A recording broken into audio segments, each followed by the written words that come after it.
This is Elias Thorne. He wasn't a soldier, he was a botanist.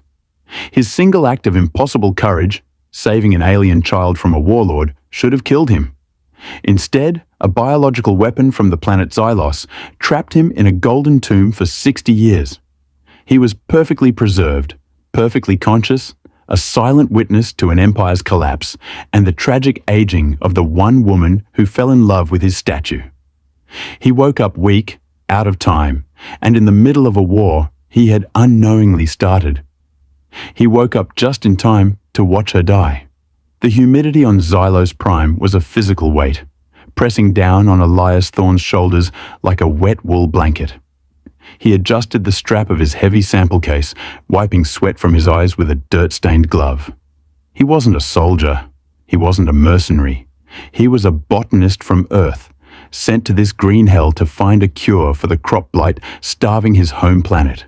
His mission protocol was simple. Observe, sample, survive. Do not interfere. Elias repeated the mantra as he crouched behind a wall of massive, bioluminescent ferns. But the protocol didn't account for the screaming. Through the foliage, Elias saw them.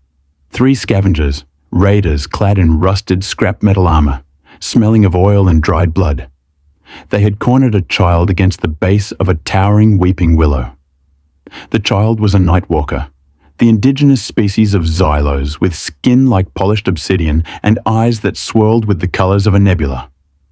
The kid couldn't have been more than 6 years old, clutching a broken toy, shaking violently.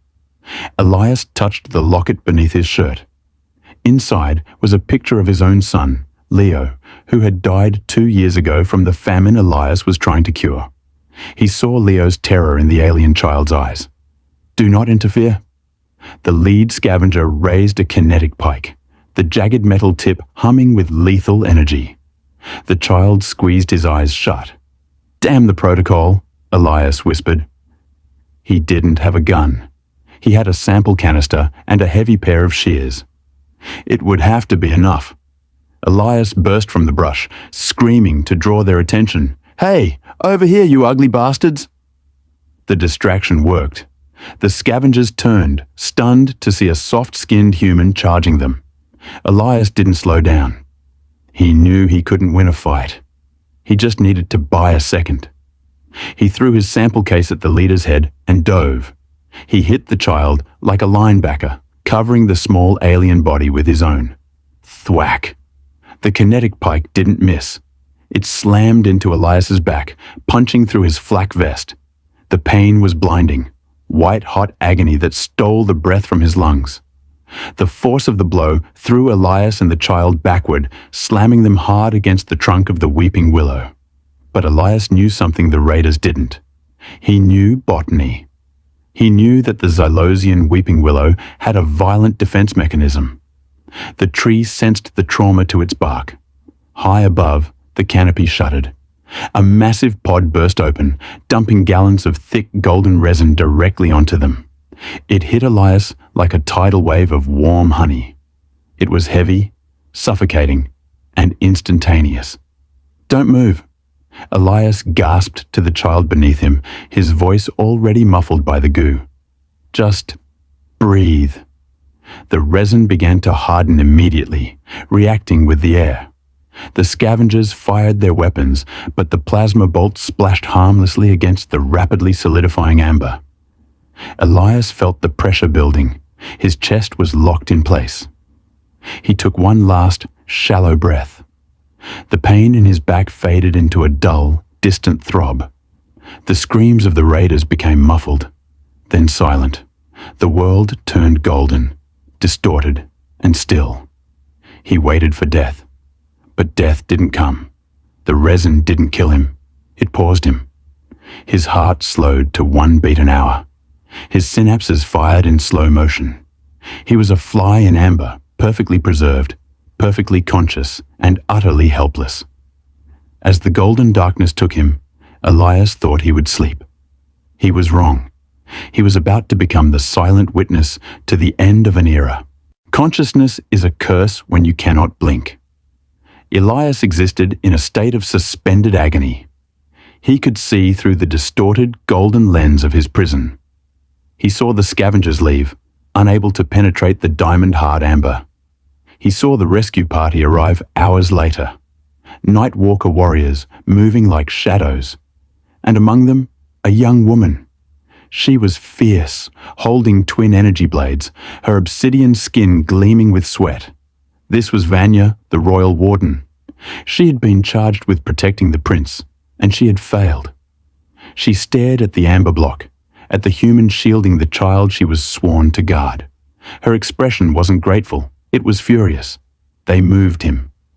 It was a disorienting blur of motion until he was placed upright in a massive stone hall, the obsidian spire. He became a fixture, a monument. Time began to bleed. Year 1. Vanya visited often. She would pace in front of his prison, shouting at him. "You mock me, human," she spat, her voice vibrating through the amber. "You stand there, frozen in your noble sacrifice, while I bear the shame. A soft scientist did what the royal warden could not. I hate you for this." Elias wanted to scream back, "I didn't do it for you. I did it for the kid." But he was silent. Year 10. The anger faded, replaced by curiosity. The child, Prince Kale, came to visit. He was taller now, lanky and awkward. He pressed his hand against the cold surface of the amber. "They say you can hear me," the boy whispered. "Vanya says you are asleep, but I see your eyes. They look sad. Thank you, Elias. I will be a king worth dying for." Elias felt a phantom tear he couldn't shed. Live, kid. Just live. Year 25. Vanya had changed. The sharp edges of her youth were smoothing out. She stopped bringing weapons to his shrine. She brought a chair. She would sit for hours, cleaning her armor, talking to him, as if he were an old friend. "The Warlord Malachor is pushing from the south," she told him one evening, her voice tired. "We are losing ground. I lost 3 squads today." She stood up and pressed her palm against the amber, right where Elias's hand was frozen. "I wish you could speak," she whispered. "I have no one else I can tell how afraid I am.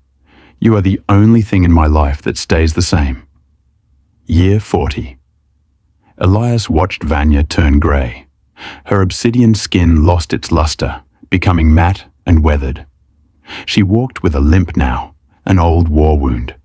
She spent her evenings reading reports to him, sharing the burden of a losing war. The romance of their relationship was a tragedy of silence. He knew every line on her face. He knew she hummed when she was thinking. He had fallen in love with a woman he had never truly met, watching her life flicker by while his stood still. "They call you the Golden Guardian," Vanya said, chuckling softly. "They pray to you. If only they knew you were just a man who stumbled into the wrong place." She leaned her forehead against the casing. "I am getting old, Elias, and you remain beautiful. It is a cruel joke." Year 60. The visits became rare. Vanya was the High General now, but she was frail. The war was at the gates. The spire was no longer a sanctuary. It was a bunker. One night, the alarms screamed. A sound Elias felt as a vibration in his teeth. Vanya entered the chamber. She wasn't wearing her armor. She looked small. "Malachor is here," she said, her voice trembling. "He has breached the outer walls. He brings the cyborg legions."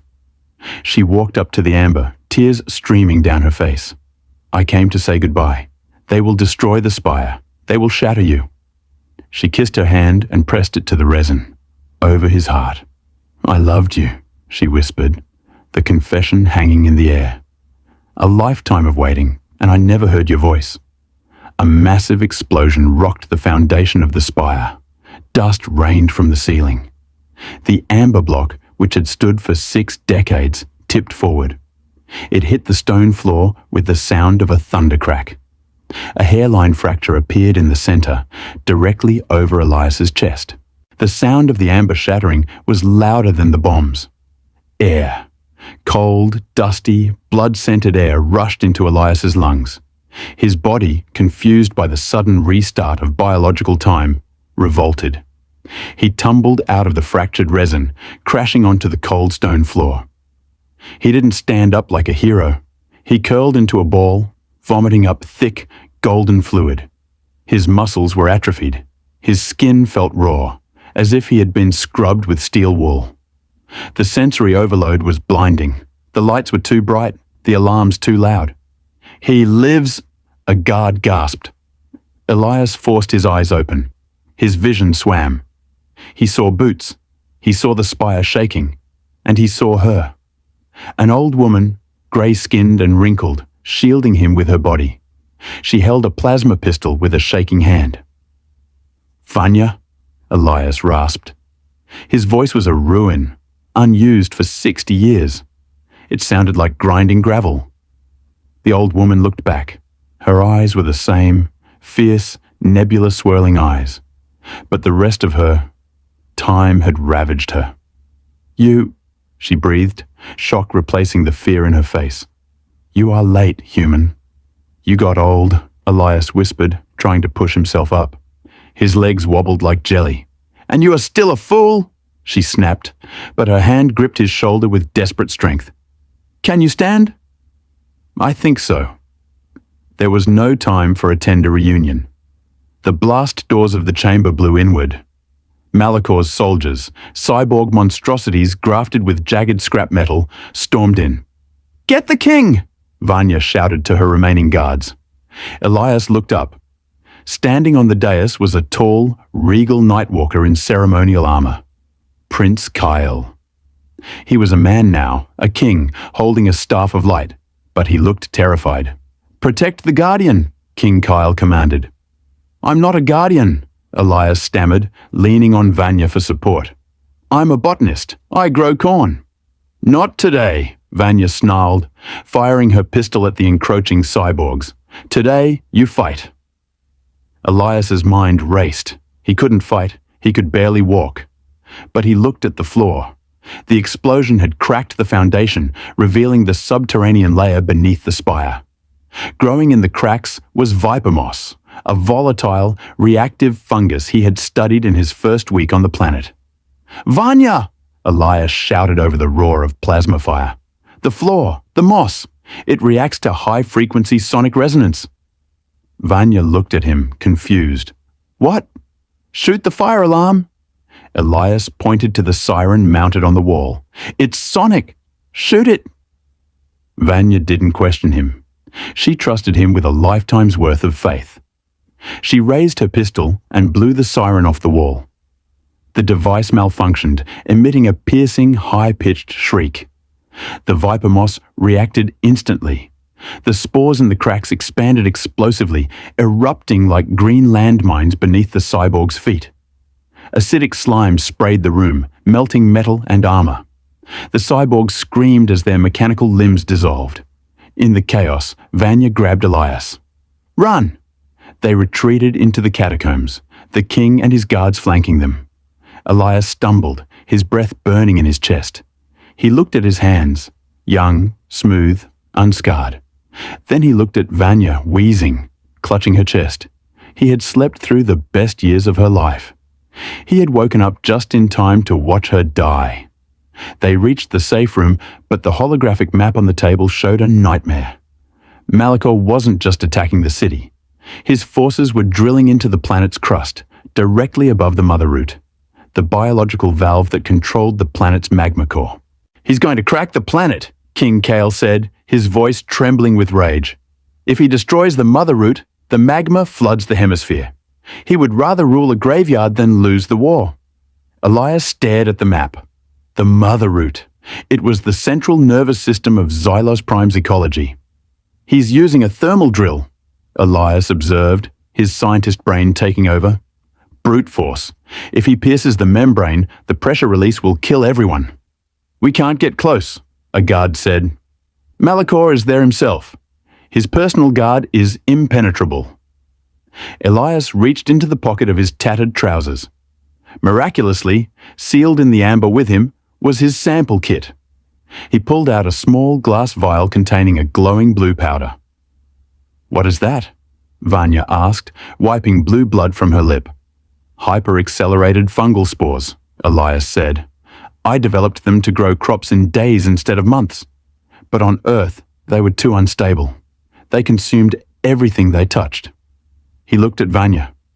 If I can get this into the mother root, I can trigger a rapid overgrowth. The root will expand, armor itself, and crush anything drilling into it. Vanya looked at him. She touched his face, her skin rough against his smooth cheek. It is suicide. You just woke up. You want to die again? I missed my son's life, Elias said, his voice breaking. I missed your life. I'm not going to let him take the only thing I have left. Vanya let out a breath. She drew her twin energy blades.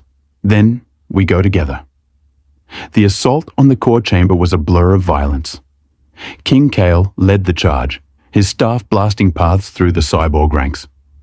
But it was Vanya who cleared the way for Elias. She moved with the memory of youth, ignoring the pain in her aging joints. She was a whirlwind of steel and light, cutting down enemies to protect the man she had waited for. They reached the drilling platform. Malachor stood there, a towering brute half encased in tank armor. He saw Elias holding the vial. The fossil? Malachor laughed, his voice amplified by speakers. You think your little glass toy can stop the future? It's not a toy, Elias muttered, sprinting across the catwalk. It's gardening. Malachor raised a massive cannon. Vanya dove in front of Elias, deflecting the blast with her blades, but the force threw her backward. She hit the railing and slumped, not moving. Vanya! Elias screamed. He didn't stop. He couldn't. He slid under Malachor's next swing, reaching the exposed flesh of the mother root. He slammed the vial into the pulsing organic tissue. Grow! Elias commanded. The reaction was terrifying. The root didn't just grow, it exploded. Massive vines, thick as subway trains, erupted from the ground. They lashed out, wrapping around the drill, crushing the metal like soda cans. Malachor screamed as the biomass surged over him, dragging his armored bulk into the crushing depths of the earth. The vines sealed the breach, hardening into a wall of impenetrable bark. The chamber shook, then settled. Silence returned. Elias wasn't looking at his victory. He was crawling across the catwalk to Vanya. She was lying on her side, her breathing shallow. Her armor was shattered. Her grey skin was pale. Hey, Elias whispered, cradling her head in his lap.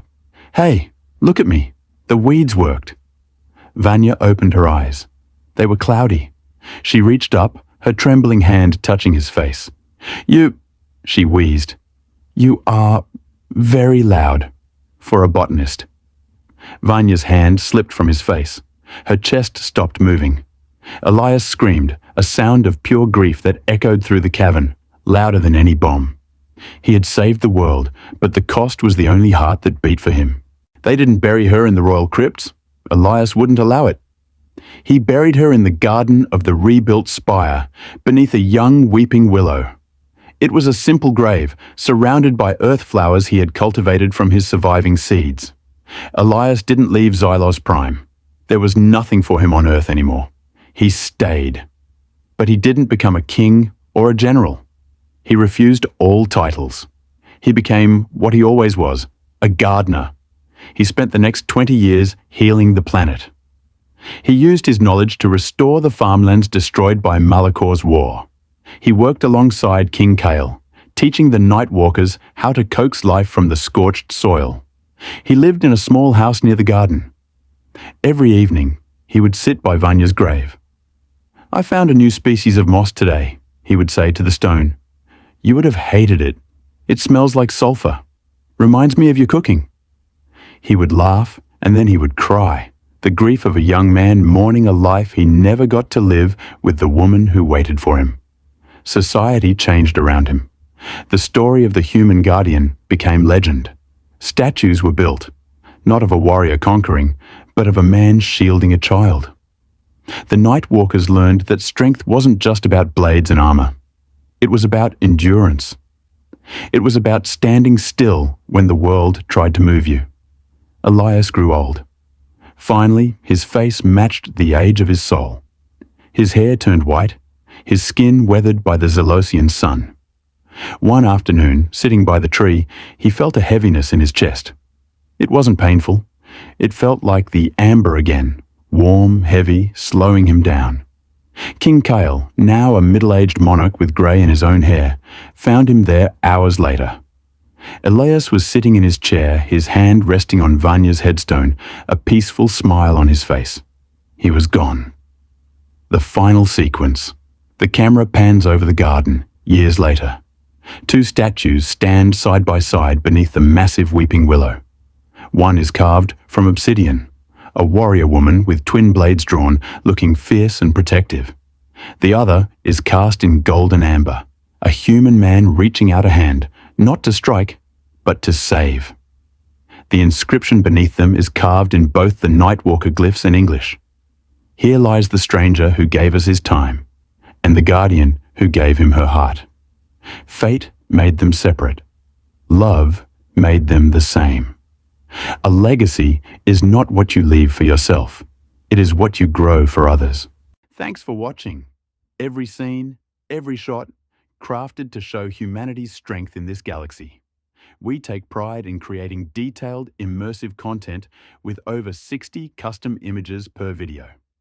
This is our second video, so while the images may not be fully consistent, we're committed to improving for a more seamless experience. If you enjoyed this, like and subscribe. It keeps us motivated to bring you even more high-quality content.